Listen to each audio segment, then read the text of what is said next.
Na questão da paranoia e transtorno obsessivo compulsivo, o que predomina é o fator pensamento. E nesse filme Inception, A Origem, em português, a definição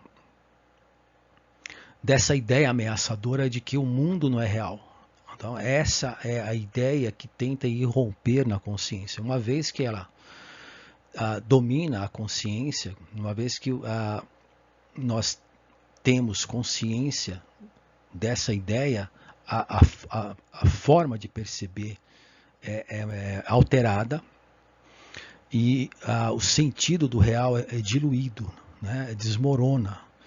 E é justamente dessa percepção que nós tentamos nos defender o tempo todo, evitando essa ideia que tenta irromper, invadir a consciência, uma ameaça constante, que pode definir ou destruir, né, ao próprio mundo. Então essa é a ideia de que o mundo não é real. Essa é a ideia original.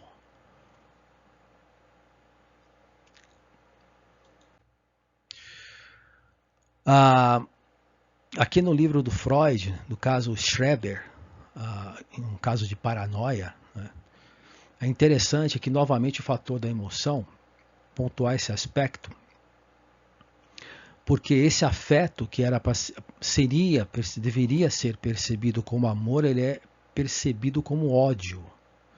Então, o amor, que seria uma emoção, em razão do medo, contato com esse afeto, o ódio é um sentimento contra essa emoção. Então, essa transformação, né, da forma como o paciente percebe o afeto. Então, a ideia, o pensamento, ele não necessariamente é dissociado, mas ele é forjado. Você cria uma outra forma de perceber, uma outra forma de pensar, para perceber o afeto de uma outra forma.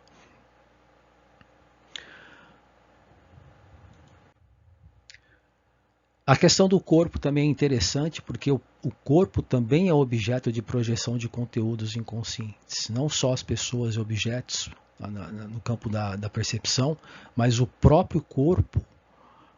Essa parte é muito interessante, que nós projetamos esses conteúdos sem ter consciência no próprio corpo.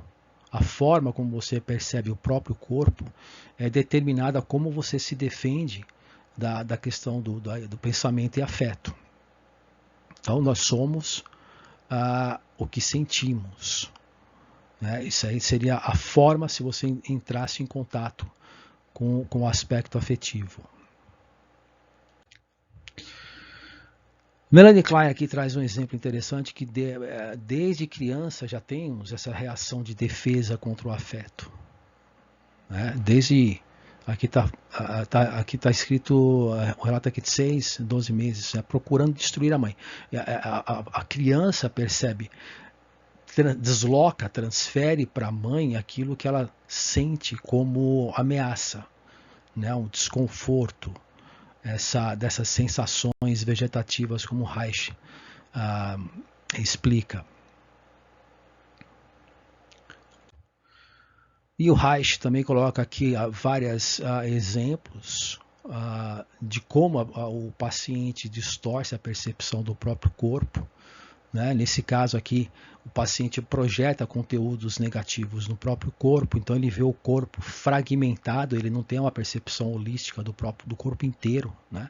Porque ele não sente o corpo. Né? Como se ele, rejeitando esses conteúdos inconscientes, ele vai projetar no corpo e automaticamente vai rejeitar partes do corpo. Então ele não tem a percepção do corpo como um todo. Aqui mais um exemplo, relato de paciente, no caso a boca, né? A sensação de que a boca está morta, né? Porque tem essa invasão, essa ameaça de dentro, essas pulsões inconscientes. Sempre se defendendo, quanto mais você se defende, menos contato, menos consciência. E ao mesmo tempo, menos consciência, menos contato.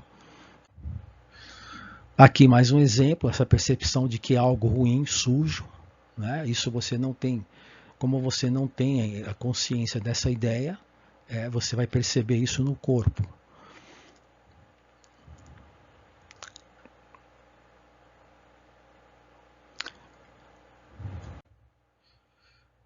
Mais um exemplo. Aqui fica bem claro nesse relato do paciente de que alguma coisa se move dentro do peito, né, sensações no corpo o tempo todo, né, como se a cabeça fosse estourar. Não tem uma percepção real do que acontece ao redor, né, como se eu estivesse caindo, enfim, se estivesse perdendo. Aí, né, isso é o próprio paciente relatando, né, o sintoma, como se eu estivesse perdendo contato comigo mesmo e tudo que me rodeia. Então, em consequência dessa evitação, né, e aqui, para terminar, é um caso de transtorno obsessivo compulsivo.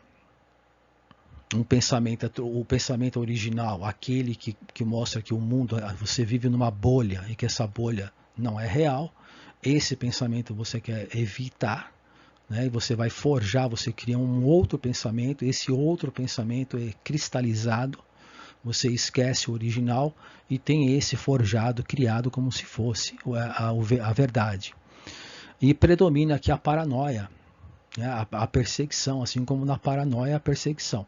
O paciente não percebe que essa perseguição é interna, né? É uma ideia que tenta irromper na consciência o tempo todo, mas o paciente percebe como se fosse algo ou alguém perseguindo, uma ameaça. Ele percebe fora do paciente, ele projeta isso, tentando se livrar. A perseguição é interna, mas ele percebe como se fosse externa.